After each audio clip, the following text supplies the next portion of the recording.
और बात करेंगे रुपए की बेकदरी जारी है। इंटरबैंक में डॉलर 3 रुपए 2 पैसे मजीद महंगा हो गया है। अब इंटरबैंक में डॉलर मुल्क की तारीख की नई बुलंद तरीन सतह यानी कि 160 रुपए पर पहुंच गया है।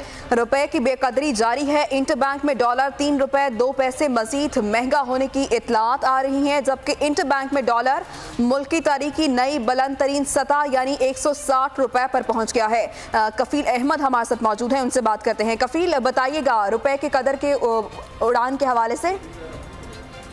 पाकिस्तान की अगर हम बात करें पाकिस्तान के रुपए की जो आज एक सबसे डीवैल्यूएशन देखी गई है और जो इंटरबैंक में डॉलर है वो जो है वो इंतहाई बुलंद सतह 160 रुपए तक पहुंच गया और 3 रुपए 2 पैसे का इजाफा रिकॉर्ड किया गया है। इस वक्त जो डॉलर है वो 160 रुपए पर जो है वो ट्रेड कर रहा है। जो माहिर तजियाकार हैं उनके मुताबिक दरामदी तेल और जो दरामदी अदायगी हैं जो कि बैरून मुल्क जो कि हर माह की जाती हैं उसके बायस जो है वो रुपए पर खासा दबाव देखा जा रहा है और यही वजूहत है कि डॉलर जो है वो आज 160 रुपए की बुलंद तरीन सतह पर जो है वो पहुंच चुका है।